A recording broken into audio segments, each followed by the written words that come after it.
eu sou a Dani e hoje nós vamos falar um pouquinho sobre 3 mulheres da Bíblia e como elas usaram as finanças dela para aplicar no reino. Às vezes a gente tem um pensamento limitado, uma crença limitadora que fala pra gente que ser rico não pode. Tem problema querer dinheiro?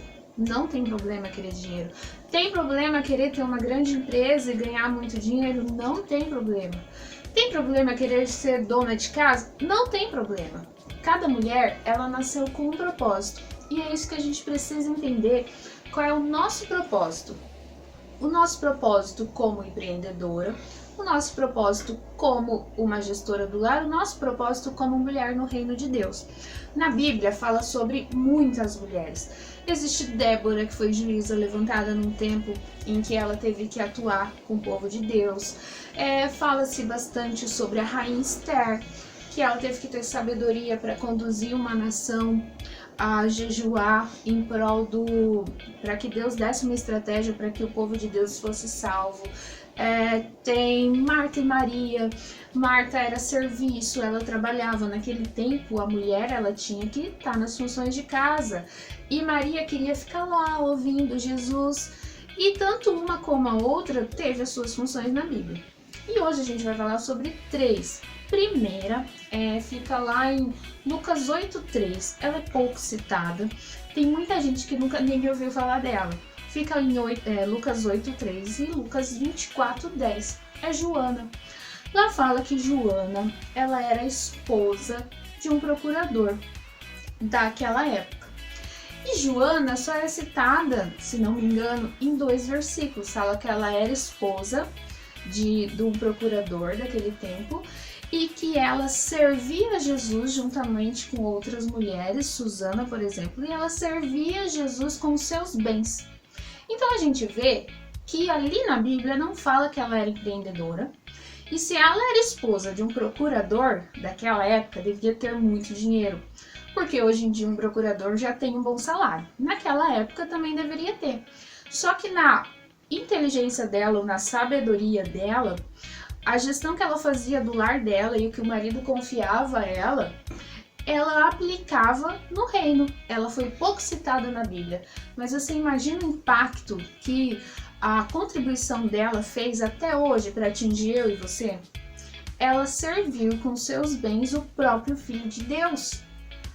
E ali não conta muita coisa, mas o pouco que ela fez reflete até hoje pra gente. Então a gente já tá vendo que existe a função da mulher, que ela não é empreendedora, mas ela é uma boa gestora das finanças que o marido confia na mão dela. A gente vai falar sobre Lídia agora. Lídia, ela é citada em Atos 16:14 e 16:40. Fala que ela era uma vendedora, e eu estudando um pouco sobre ela, e ela não era qualquer vendedora, qualquer empreendedora. Ela tratava de tecidos caros na época, que de grande valor. Então ela era uma pessoa, uma mulher que sabia vender, que sabia negociar, que sabia apreciar o que era bom. E lá na Bíblia não cita se ela era casada ou não, mas fala que ela era uma financiadora do ministério de Paulo. Tanto que lá no 16:40 fala que quando Paulo saiu da prisão foi para a casa de Lídia.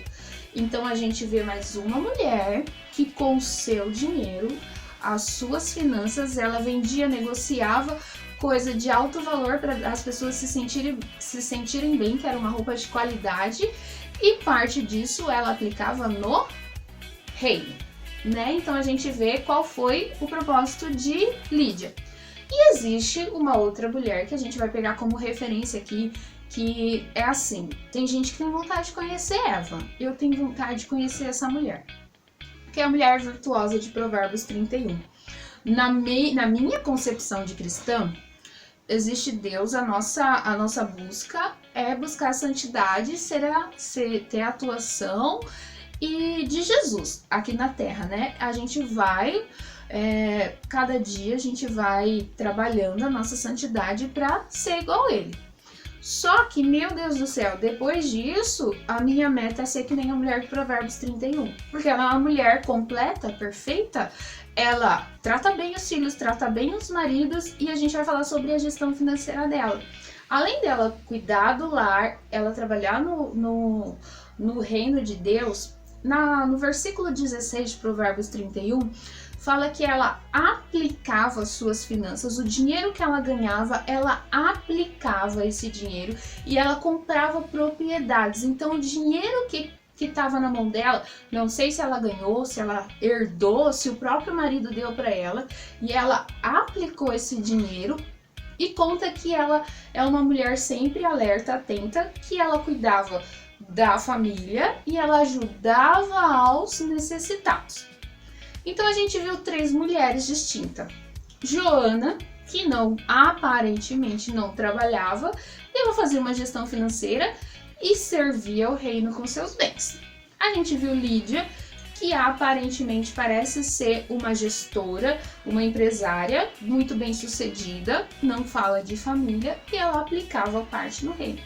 E fala da mulher virtuosa, que eu acredito que seja o objetivo de todas as mulheres cristãs. Além dela ser boa em tudo em casa, ela parte do que ela multiplicava financeiramente, ela também aplicava no reino. E é aí que tá o porquê que surgiu essa motivação em mim de querer trabalhar com esse perfil de mulher. Tem gente que pergunta assim, você não tá vendo o que tá acontecendo, estamos no meio de uma pandemia, tá tudo tendendo a dar errado, e como que a gente vai pensar em aplicar e multiplicar as finanças? Aí que tá o X da questão. É um tempo difícil, todo mundo sabe, a Bíblia, ela antecipa esses tempos pra gente, mas a Bíblia também fala que ela iria cuidar dos seus, e eu acredito nisso. E sobre o Brasil, eu também acredito que tem uma unção de multiplicação, tanto financeira, quanto de avivamento, quanto de salvação de pessoas. E aí que entra eu e você. Qual é a minha função e a sua função para atingir essas vidas com as nossas finanças? Eu não estou falando aqui, hipótese nenhuma, para você dar o seu dinheiro nisso, mas é para você entender qual é o seu propósito. A gente fica pensando que é o nosso propósito, meu propósito é ganhar dinheiro, não tem problema. E depois do ganhar dinheiro? E além disso? E depois disso? O que você vai fazer quando ganhar esse dinheiro? Onde você vai estar aplicando esse dinheiro? E isso me fez aceitar esse desafio da divisão da G2D, de atuar só com mulheres cristãs que querem empreender. Para a gente saber qual é a motivação do nosso coração em ter um negócio, se a nossa motivação é egoísta, se a nossa motivação é por pura decepção, se a nossa motivação é para provar para os outros que a gente pode, se a nossa motivação é para provar para nossa família que não acreditava em nós, se a nossa motivação é comprar uma bolsa, toda a coleção de bolsa ou de sapatos, não tem problema. Mas e o além disso? O que eu e você vai estar fazendo? Por exemplo, aqui no Brasil, nós temos liberdade. Aqui, feminismo impera. Então, assim, você não pode, hoje em dia, você não pode mais fazer nada contra a mulher. Ser do lar é meio que uma afronta agora, querer ser uma mulher do lar.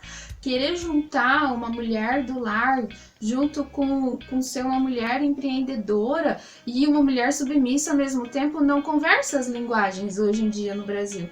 Só que em meio a isso, nós somos mulheres com liberdades, nós somos mulheres que podemos escolher com quem a gente vai casar, a gente pode escolher a igreja que a gente pode escolher se vai ou se não vai para a igreja sem ser condenada por isso, a gente pode escolher se trabalha, se não trabalha, a gente pode escolher tudo. E enquanto a gente está pensando só na nossa grama, a gente está aqui embaixo olhando só a grama do vizinho, porque a nossa nunca tá boa, a gente olha do vizinho e a gente está com um olhar pequeno.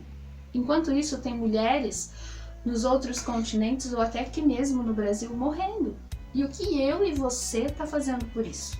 O que eu e você tá fazendo com o nosso propósito ou com as finanças que Deus vai multiplicar nas nossas mãos? É isso que eu quero que você pense. Esse é um vídeo mais de reflexão, para pensar o que você vai fazer quando o seu negócio der certo, porque Deus faz dar certo. Deus dá sabedoria. Na Bíblia fala muito que você tem que buscar o conhecimento. E o conhecimento sobre essa gestão eu vou trazer aqui para você. A sabedoria de como você fazer isso, você tem que pedir para Deus. Mas e o além disso? O que é que você vai fazer quando der certo? O que é que você vai fazer? Você vai esnobar? Ou você vai pensar em vez de dar 1 quilo de alimento, dar uma cesta básica, dar 2, dar 10, em vez de você comprar uma bolsa da última moda, da última coleção, você poder contribuir com ONGs ou com o ministério que atua com mulheres que são negligenciadas no Oriente Médio, mulheres que são abusadas, crianças que são dadas em casamentos, ou até que mesmo no Brasil, crianças que estão se prostituindo para se alimentar. E são mulheres também. Então é nesse foco. Se você parou para pensar nisso, ou se você parou para pensar agora e você quer fazer parte dessa divisão da G2D que vai estar atuando com mulheres com propósito, mulheres empreendedoras que querem ajudar a expansão do reino aqui na Terra, porque a gente já não tem mais muito tempo, segue a gente, segue as dicas e vamos pedir sabedoria para Deus para saber como